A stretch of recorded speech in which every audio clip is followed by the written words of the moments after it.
It's my privilege to introduce Allison Herrst. Allison is a certified peer recovery coach, a certified peer recovery mentor, and a supervisor of rescue recovery peer support services with GrowthWorks. Please help me welcome Allison. Like you said, I'm a certified peer recovery coach and I supervise the rescue recovery peer support services at GrowthWorks. I'd say my most important credential though is that I'm a person in long-term recovery from a substance use disorder. And for me that means that I haven't had a drink or a drug since January 25th of 2014.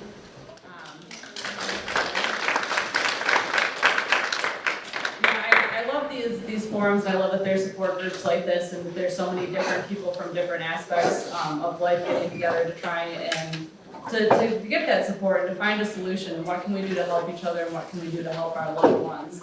But I do just want to tell you a little bit about my personal story just to kind of qualify myself, and then I'll talk about like my experience through the holidays and what I've done to stay sober for what this will be my 6th holiday coming up now. So I grew up right here in Canton. I have 2 wonderful parents that are actually here tonight that have been through my entire journey and did not give up on me even when things got really awful. I started using drugs and alcohol when I was in high school. You know, I experimented. It was kind of like normal teenage behavior. I was always uncomfortable with myself. You know, Lane was talking a lot about that self-love and that self-worth, and I feel like I didn't have that. You know, there was always something about me that I wasn't happy with, that I didn't feel like I fit in with my peers. I always felt different, and I always felt ostracized, even though I had a lot of friends. I was really smart. I played sports. I played the piano. Like, I was really involved in a lot of things, and you know, a lot of like the outside of my life looked really good, but on the inside I was miserable. And when I picked up, you know, my first drink, I found escape. You know, I found that sense of like, you know, none of that stuff mattered anymore. You know, I didn't start drinking every day at that point, but I really sought it out. You know, and the holidays was an easy time for me to be able to get away with drinking. You know, because I was young and like, you know, family parties and stuff, and, you know, I'd say my family, like there was always alcohol around, but like nobody drank alcoholically, but, you know, it was easy for me to like sneak a beer or sneak a couple of drinks and, you know, to have that escape. You know, and the older I got, the worse that got, and for me, you know, the drinking was always something that like that adults do, and you know, as the older I got, the more I wanted to be like that, and I thought that that was like a rite of passage, and like as soon as I can drink, like then that means like I've really arrived and I'm really an adult. You know, and for me, I started drinking and using drugs pretty heavily when I was probably 16, 17 years old, and by the time I was 18, I was failing out of school. I was not a 4.0, but 3.6 student up until that point. You know, and I started failing out of high school. I wasn't going to school anymore. You know, all I wanted to do was get high, and that just took over my life.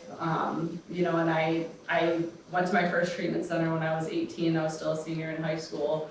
I got arrested for the first couple of times within a few month period of time. It's a big part of my story is lots of criminal interactions. But I didn't really realize what it meant to be like an alcoholic or a drug addict. I just thought that like I liked to party and that like all my friends were partying too, so this is just like what we do. You know, so I kind of got sober a little bit. I would say I got sober, but like I was really just smoking weed all the time. And for me, I thought that that was sober because I wasn't using the hard drugs and I wasn't drinking. And you know, I decided to go back to school and kind of get my life together. And I did well for a little while. I graduated college from U of M. I got my degree in dental hygiene, and you know, life kind of like seemed to be getting better. I got a job, I had an apartment, I had a boyfriend. Like life was great, but I was drinking like every single day. You know, and I didn't realize that this was a problem because all of my friends were drinking too. And I had injured my back in a snowboarding accident and got hooked on prescription painkillers.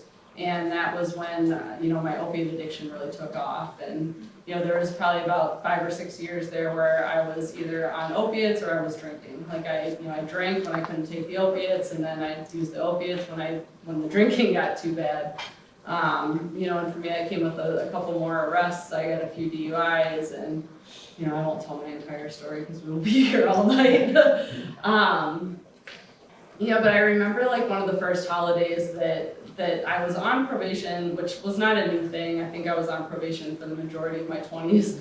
But I was on probation for, I think, my third DUI, my second or third, one of those. It all kind of blurs together after a while. My family goes out of town every year for the holidays, and we all stay in a cabin in West Virginia, and we have like this big like family like get together, and it's like 4 days where everybody's just hanging out and having a good time, and like we don't get to see each other that much during the year, so it's just, you know, a really special time for us to be together.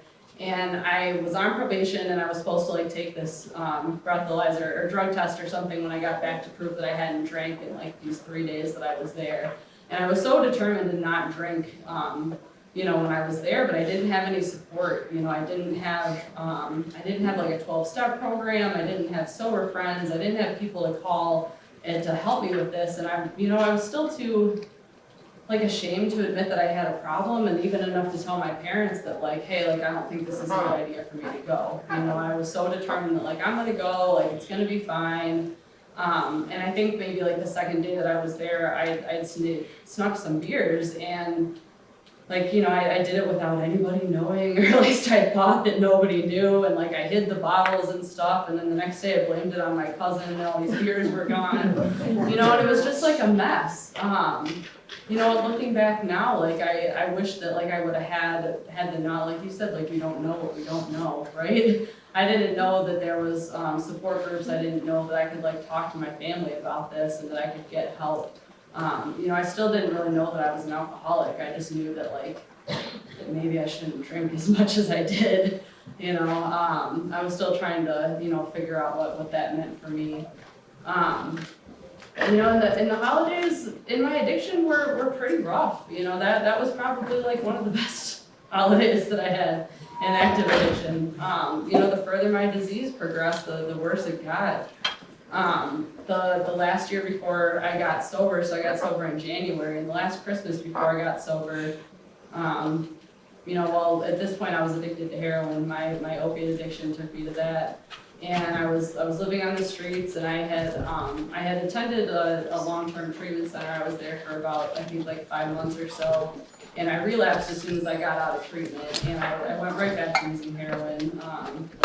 And, you know, at that point I kind of stopped talking to my parents. You know, I think they got to the point where like they didn't know what else to do, you know, and it was the best thing that they could have done for me was to say that like, hey, we can't continue to help you anymore until you're willing to help yourself, you know, and I didn't think that I could get sober. I didn't really see like recovery as an option. You know, I had done the treatment thing, and I had seen other people do it and succeed, and I didn't really know like what was wrong with me that like I couldn't manage this on my own. You know, and I got out of treatment, and instead of like going to a meeting and getting a sponsor and doing all those things that I was supposed to be doing, I isolated. I didn't have a job. I had lost my career at that point. I had lost my driver's license. You know, and I hadn't really like integrated myself into a 12-step program, and I was just alone, you know, and I was alone in this transitional apartment for like 3 days. My roommate or something was on some like overnight weekend thing, so I was by myself, like literally by myself for a couple of days, and I ended up drinking, and for me, like the drinking went right to the drugs. So I ended up back out for a couple of months, and at this point, you know, like my family was just kind of like, we can't. You know, I was a liability to them, to be honest. You know, with my heroin addiction, I was just not safe to be in their house, you know, and that was really hard, I'm sure, for them, and it was hard for me too, but I'm sure it was harder for them because I was just so messed up that I didn't really realize what was going on. But I ended up like on the streets and like doing the couch surfing thing and all this stuff, and you know, I was hanging out with these people that I was getting high with for a few days around the holidays, and I had this infection in my foot from cellulitis from injecting into my foot, and I couldn't like walk that well, and I was like so high and so afraid of like going to the doctor to try and get help, and so like of actually going through the withdrawal process and everything. I had put it off for so long. And Christmas Day, the people that I had been staying with actually had like family stuff to go to, so like, you gotta get out of here. And I'm like, I don't have anywhere to go, so they took me to the hospital. So I spent Christmas Day at the hospital, you know, and the doctors told me that if I would have waited any longer, I probably would have lost my foot. But I remember, like, after I got discharged from the hospital, like, walking down the street with this, like, plastic bag tied around my foot because I couldn't fit it into a boot. And that's like, that was my Christmas. I remember calling my family, and I don't really know, like, what I was calling for, except for just maybe they could shed some light on that. I knew it was like Christmas, and I knew that was like the right thing to do, was like call your family and let them know where you're at. And that was probably the last thing they wanted to hear, is like, I'm in the hospital, I don't really want any help yet, but like, I'm still alive. And luckily for me, I ended up getting arrested about a month later, and that's how I did get sober. But when the holidays come around now, like, I think about that kind of stuff, like, I love those, like, special times that I get to share with my family, and I'd say, like, Christmas and the holiday season is probably one of my, like, most favorite times of the year. But no matter how much I love it, like, there's always those feelings of, like, regret, and those feelings of shame, and those feelings of just, like, oh, like, I put my family through so much crap. And that can be really hard. And, the first year that I was sober, I lived in a transitional house for about 17 months, and the first time that I had an overnight was at Christmas time, and I got to come to my parents' house. And, it was kind of weird because, like, my mom, I'm pretty sure, was, like, following me around like a hawk, like, making sure that I wasn't doing anything that I wasn't supposed to be doing. And I was still so, like, stuck in self, and still so, like, wrapped up in, like, my own selfishness, that I didn't understand, like, why would she not leave me alone? Like, I just need to go pee. Like, just let me go to the bathroom in peace. And I remember calling my sponsor. I'm in a 12-step program, and that's, like, what's helped me get sober. But I remember calling my sponsor and talking to her about it, and she reminded me of, like, exactly what a chaotic mess I was for so many years. And, like, all of that stuff that I put my family through, and it kind of, like, dawned on me. When I heard it from somebody else, I was just like, oh my God, I'm an asshole. Like, why do I think that, like, I deserve this, like, freedom or whatever, that this should be this, like, perfect Christmas season, and everybody do what I want them to do. And that was just something that I had to experience, and I'm sure, like, my family just had to sit by and just, like, thank God, like, they've just been amazing. But that was a struggle, just learning how to, like, be there and be, like, present and be with my family and enjoy those times together without having to have, like, substances to help me with that. And I've had a lot of firsts in my recovery. I mean, anybody that gets into early recovery, like, everything we do that's going to be, like, the first time we do this. So I remember, like, my first birthday, and, like, my first, like, outing with my family, the first, date with my husband. Like, all these things, it's just, like, I don't know how to do this stuff sober. And the only thing that really helped me with that was the support of other people that are also in recovery, and also, like, that honesty and that transparency, like, with my family. I remember when I came home for Thanksgiving, and it was just like, the daytime, like, we went over and had Thanksgiving dinner, but I left at a certain point and went to a meeting, and I came back. And I think a lot of times people in early recovery, or sometimes the families too, don't understand that, like, we need to take care of ourselves, and we need to put our recovery first. And that can be really hard, because, like, I want to just, like, be there, and I want to just be, like, this normal person that comes to Thanksgiving dinner and just, like, hangs out and has, like, Thanksgiving and doesn't have to worry about going to a meeting. But for me in that first year, and even, like, now, like, that's the most important thing. Like, if I'm not okay in my recovery, and if I'm not, like, spiritually fit, then I'm not going to be okay to just be sitting there and just, like, hanging out with people, and especially if there's, like, alcohol around.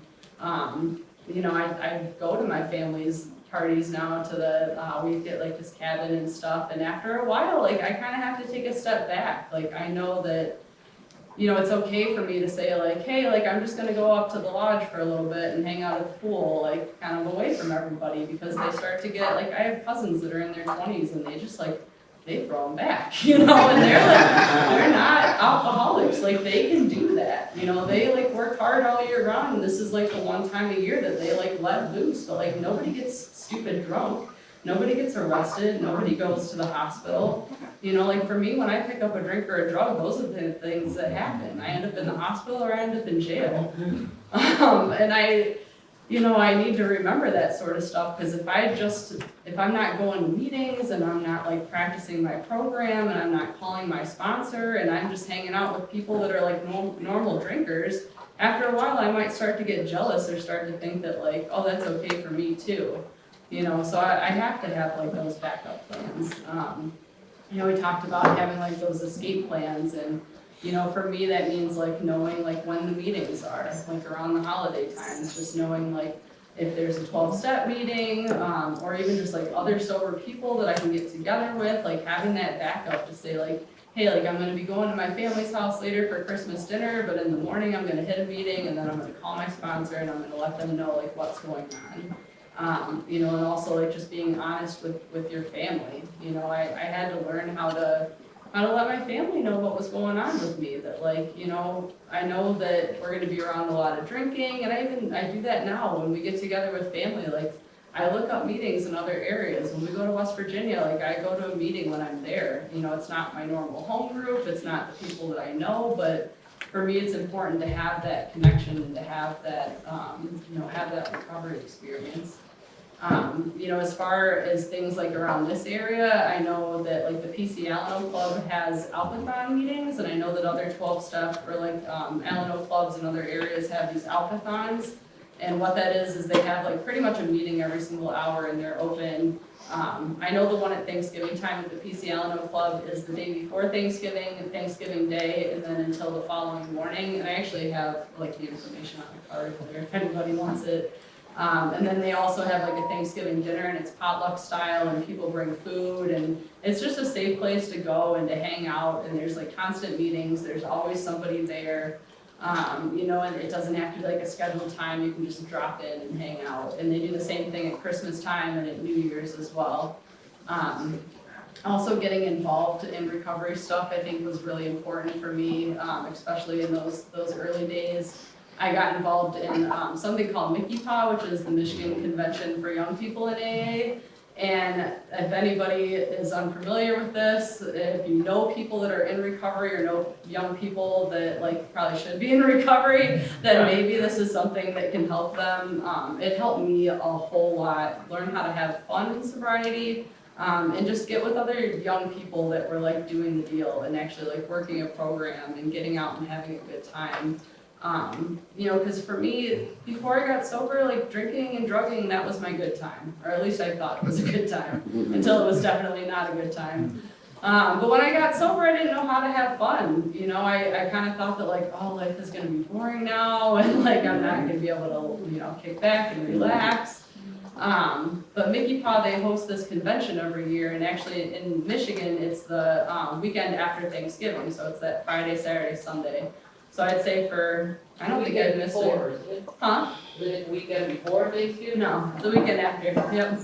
I was on the host committee for like a year, we like threw this big party, and that was something that just helped me to have fun in sobriety and help me like connect to other young people that were, that were sober and having a good time. And like, we've all had sketchy pasts, but we can come together and actually like enjoy recovery. And it's the whole weekend too, so like you do your Thanksgiving stuff with your family, and then you can go and hang out and do like a whole bunch of AA stuff for a weekend, so that was pretty cool. I don't know what else I was going to share about, but if anybody has any questions, I'm sure I have more stuff to talk about. I wanted to throw out Yeah. just a scenario for both of you too, as a recovering addict and stuff. One of the things and the barriers or the boundaries that I had to put up to was expectations that my family had during the holidays of where I was supposed to be and how I was supposed to show up. One of the nicest things that, and it came years later when I had children of my own, was we're just not showing up for the holidays. No expectations whatsoever. The holidays just pretty much. And it's carried on that, and it might sound cold-hearted to most people, but as an addict, the expectations that you want us to show up and show up the way that you perceive us, like as a family member. As you were saying, the only time that I even saw my family was twice a year, for Thanksgiving and for Christmas. And everybody showed up and, oh, look at my children, look how wonderful they are. And then they look at us and go, oh, and what are you doing with your life? And I walk out of there feeling like, every single year. And I actually had a sponsor tell me, why do you keep going? And I said, what do you mean I have to? And he said, why do you have to? And I said, because it's a family obligation. I was taught as a child that this is where I show up, this is how I show up. I make sure that I'm always proper, I'm always this. And half of the expectations of walking through that door every year was enough to make me get high any day. You know, that was a perfect excuse to go get high. So when I was actually given the, like, freed of the bondage, almost, like my family said, we're not gonna do that to you anymore. You know, if you wanna come, you're welcome, and you're welcome to come, but we're not gonna make you feel that way. And it's too bad, because I had to, you know, my grandparents had to die and stuff, because they were the ones that carried on the traditions. And it was my aunt and uncles that I had to stand up to and say, you know, I'm not doing this anymore, I'm not doing this to myself. Because all we did was, you know, look at what I have, look at what you have, so on and so forth, of matching up. We weren't healthy. We didn't even realize, because they're wonderful people, but at the same time, not realizing what we were doing to each other. And it's only for people to be able to look at from my experience. That, you know, the holidays to me were wretched. You know, even as they started coming up as an addict, you know, I just dreaded them. Absolutely dreaded them from a child on. So, I don't know if you could add to that, or it was just another scenario. I don't know if any other addicts or people that feel uncomfortable with the holidays can, you know, relate to that. But the freedom of having my family tell me, you know what, we just don't, you're not expected, just set me free of that. Yeah, and I think it's important to have those boundaries, to know like what you're comfortable with and what you're not. You know, like I know for me, like if I'm gonna go to a party or something where there's a lot of alcohol around, like I'm gonna set a time limit. Like I'm probably gonna show up a little late, and then I'm probably gonna leave really early. And I'm okay with that. Like I don't have to stick it out until the end of the party anymore. Like there's at a certain point, once people start to get like too intoxicated, like there's no point in me being there. You know, and I go and I spend the time with like my family or my friends or whoever I'm there to see, and then after that I leave. And like, you know, maybe I'll go to a meeting, or maybe I went to a meeting before I went. But just knowing like what's okay for me and what's not, like I don't have to see like what I can handle. And if I don't feel okay with it, then I don't need to go at all. Like you know, I always had this like fear of missing out, right? Like if I don't go, I'm gonna miss something like miraculous. You know, but if I'm putting my recovery in jeopardy, it's not that important. You know, yeah. Did your family ever ask you not to come, or and if they had asked you not to come, how did you react to that? You know, well, so there was a couple of times when I couldn't go, because I was, again, on probation and probably not able to leave the state. You know, and then there was times where it was just like suggested that like maybe you should sit this one out. And that was hard, you know. I remember the first time that like, I mean, I'm sure it happened before, but the first time I really remember like my family going to like their family Christmas and me staying home, and I tried to make it seem like I was okay with it. Like I had a boyfriend at the time, we were living together, so I like stayed with like his family, and I was just like I was a train wreck, you know. I was miserable, I was not sober, and I think I just, you know, I took a lot of drugs that week just to kind of numb it out, you know, probably more than I normally would have. You know, and you know, at the time, like, I understand, like, why they didn't want me to be there. Like, obviously, like, I was not in a good place. You know, and the times when I was there, I wasn't there anyway. You know, I was more obsessed with, like, when can I drink again? When can I use again? You know, especially when I was using those harder substances, like, I always had to make sure that I had enough to take with me. And then I always ended up doing it too soon. And then I was miserable the rest of the time because I didn't have the drugs that I needed to, like, get through the holiday. So I wasn't really like there with anybody anyway. You know, and that's one of the blessings of being in recovery is like I can actually be there. I can be physically present, mentally present, and like enjoy my time. And you know, hopefully people enjoy the time with me too. They're not like, when's she gonna go home? You know. But thank you.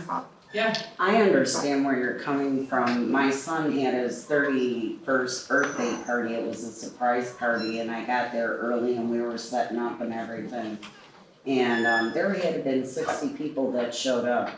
And once he showed up and then all the people started showing up, everything was good like the first hour. The second hour, I looked around and everybody had a beer in their hand and I'm like, oh my God.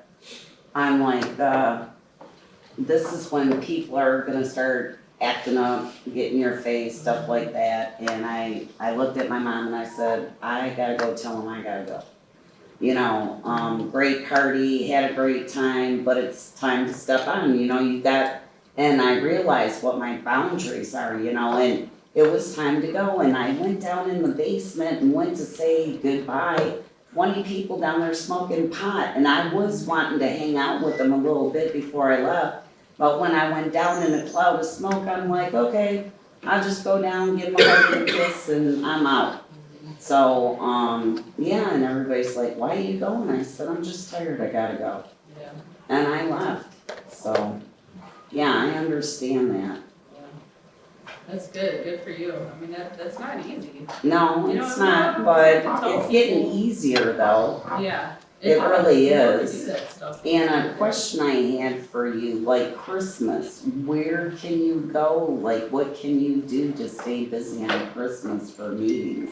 Volunteer work is really good throughout the holidays. I mean, there's, you know, as far as like meetings go, I'd say like around here, the PC Alleno Club Is is. that the one on Wayne Road, honey? No, it's, it's the that one one's on, yeah, Lily. Canton? Lily, Lily's so, but I know like, I think the Northwest Wayne Alleno Club, right, that one's I on read Wayne it. they do Road. the same thing there, Yeah. So yeah, all the Alleno clubs around the holidays have these like alphathon meetings, so But it's they'll be usually, like, open like all day? yeah, Yeah. 24 hours, yeah. But even other stuff, like if you don't wanna just like hang out at the Alleno Club for 3 days straight, like you Right, can volunteer somewhere. yeah. You know, for me, I'd say a big part of my recovery and what's helped me stay sober is the service work, so like giving back to other people. And that doesn't necessarily have to mean like at a 12-step program or helping somebody else in recovery, but like you could. I volunteer, was, like, what soup she kitchens. just said, I was looking for a place where I could go, serve food to people. Yeah. Yeah. Full Yeah. gospel church, They're packed on Wednesday, so they can always use help. Yeah. yeah, full gospel, St. Mary's, all those. You gotta get a hold of them ahead of time and let them know you're gonna volunteer. Yeah, Is some that a places good just idea? do like walk-in stuff, Mhm. but I think a lot of them you have to like call ahead and. let them know. Okay. How about conversation, like the social interaction? Would you have rather that people just let you be, or if they ask you questions about your recovery, how do you feel, or if you say, what are you doing these days, or are you working? Yeah, And how do you handle that? so I'd say for me, I'm pretty much an open book. You know, I'll tell everybody in the world that I'm in recovery, maybe to a fault, but you know, I mean, for some people that it's kind of an individual thing, whether or not you feel comfortable letting people know like exactly what's going on. You know, I know for me, like at my family functions or being around like social events, especially in the beginning, you know, when I was around other people that were drinking, it was important for me to say like, hey, I'm in recovery and this is why I'm not drinking. Cause I know like in the past before I got sober, I would say like, oh, I just don't feel like it. You know, or like, oh, maybe like I can't tonight, like I have an early day tomorrow, or something like that, or to stop me. You know, but me not being honest with other people, I was also like not being honest with myself about why I'm choosing to not drink. You know, for me, like I know that I'm an alcoholic and I'm a drug addict, and if I drink today, you know, things are not gonna be good. But I think everybody's a little bit different. It probably depends on who you're talking to. Like for me, my friends and my family, like I trust them that I can tell them. And anybody that knew me in my active addiction, like they knew I was an alcoholic. So it's not surprising when I say that like, hey, I can't drink anymore. I don't drink anymore. But if I'm just talking to some like stranger or something and they were to offer me a drink, like I could just say like, no, I'm okay. You know, or like I don't need that today. But also having like other drinks around too. Like if you're gonna go to a party and you know there's gonna be alcohol there, maybe bring something non-alcoholic so that you have something to drink. You know, for me, I only ever drink alcohol and water, so I just always have water. But yeah, you had a question? Yeah, I do. Two of my three children are more or less estranged from me. And I was wondering if you had any suggestions, what I can do or what I shouldn't do. I don't know how to deal with this anymore. I really don't. Yeah, They've pushed away from me to the point where I just yeah. don't know what to do. Are they active or Actively drinking. in addiction? Okay. You know, I'd say the most important thing is probably taking care of yourself. You know, I'd say maybe talk to any of these family members here that have gone through that. You know, I don't know personally what it's like to be on that side of things, but I know for me, what helped me in my journey to recovery was my family taking a step back and saying that, like, we can't continue to support you. You know, they stopped like trying to save me all the time, you know, and they loved me and they wanted me to be okay. You know, but when it got to the point where like my addiction got so bad that like they couldn't do it anymore, I think the best thing they did was to say that like you can't come home anymore.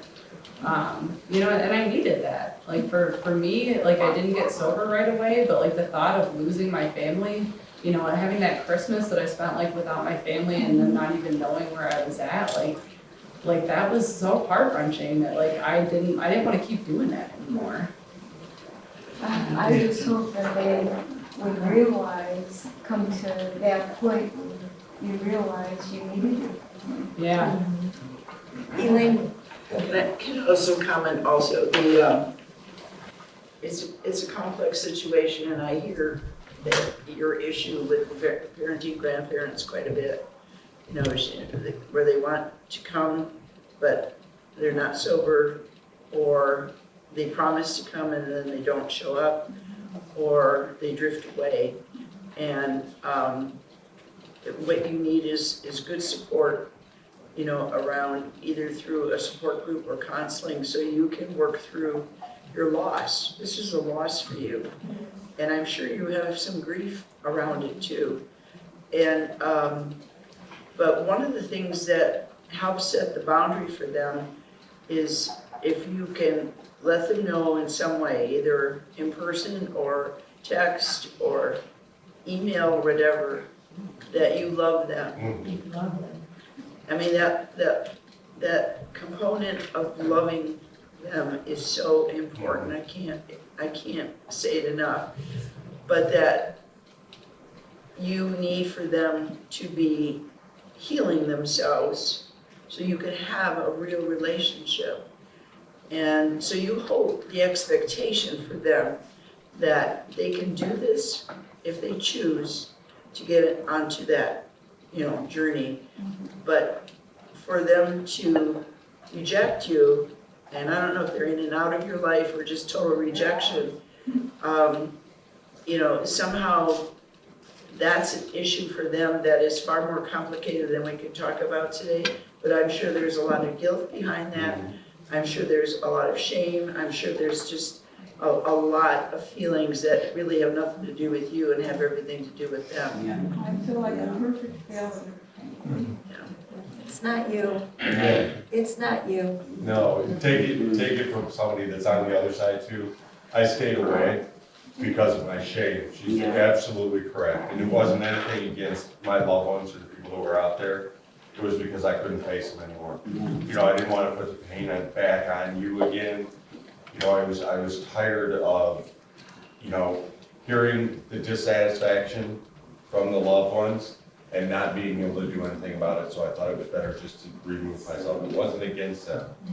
You know, it was all the work that I had to do upon myself of doing it. So if it sets you free at all, because, you know, the whole thing is we hold dearly the love that we still have for our families and stuff. It's just the disease takes totally over, you know, the way that we think and everything else. And we're so self-sabotaged. I don't know if you can agree, you know. And they have guilt too. Yeah, it's You better. guys are guilty too, right? Well, it's better. Yeah. Are you kidding? It's all They feel about bad us. It's the what guilt. they put you You know, Exactly.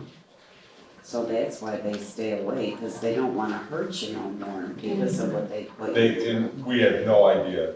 I mean, the best thing that I ever did, and this is years after I had been in recovery and worked in the field, was come to a fan meeting and sit by the sides of families, because I never even realized, even through my recovery, the damage that I might have done to my family and others, till I was able to talk to you guys to see, you know, what it does. And, you know, it's, I can't speak for all, but I think anybody that's in recovery is, we didn't mean to damage the other people. I worked with a guy today that, you know, swears up and down that, you know, I was just an alcoholic, I just wanted to live in the woods, I didn't want to do anything, and his poor mother is constantly, didn't you ever see what you were doing to me? And he said, no, I didn't. She said, my God, every single day I had to sit by the phone waiting to hear, you know, if something was gonna happen to you. Well, my children blame me for everything that they're going through. Is that normal or? Only if you allow Oh, it's them. easier They for just us. blame me for I feel like everything. that's part of the addiction too, you know, Yes. like we're unwilling to take responsibility for our own actions, Yeah. so we're gonna Absolutely. blame anybody to make ourselves feel better. Yeah. You know, and I know I did the same thing, and like for me, like getting sober, that was something like I had to come to terms with, like I was the one that put myself in this position, and I was the one that continued to make those decisions. You know, and when I could finally accept that, like then I could start to like make amends with my family and start to improve those situations. But I mean, that's a long journey. You know, it took a lot of like self-searching and a lot of, you know, a lot of help from other people. Because I didn't see a lot of that stuff on my own. If I could add to what Allison said, blame as a coping mechanism is really not particularly a good one. But for not always the obvious reasons. If I blame you, then it, in my mind, is your problem. Okay, it's not my problem. I just gave it to you, okay? If I can say, I have a problem, or this belongs to me, I'm the one who can work on it. You can't work on their problem, okay? So some of the work you need to do is your own healing and realizing that blaming you doesn't make you the villain, okay? But it prevents them from taking accountability. And that might never happen. Is that correct? I'm sorry, They never take accountability. well, it's hard to know, but that's just part of your self-care, is to work through the ideas. I mean, if you believe that they're blaming you, that they're right, you know, that's a very heavy burden for you to carry. And it doesn't help them, and it certainly doesn't help you. So, you know, you take care of the part of you that you can take care of. And just know that until they can hold that accountability, not a lot can change. But you can have a life beyond that too. Thank you. So real quick before we wrap up too, I just wanted to let you know I have some of my cards up here if anybody wants to give me a call, if you guys have any questions. Also have some information on our program at GrowthWorks. We are a group of peer recovery coaches, so we're here to help other people that struggle with addiction as far as like getting into recovery or maybe treatment, maybe just resources that you might need around the holidays. I also have some flyers for a meeting that takes place the night before Thanksgiving, which I don't know if anybody knows is the biggest bar night of the year. Yeah. So if you are somebody that is looking to not go out to the bar, there's an awesome meeting. It's a gratitude meeting. Everybody brings pie, so there's pie, there's a big sobriety countdown, and I'm actually doing the talk that night. So if you want to hear my toast or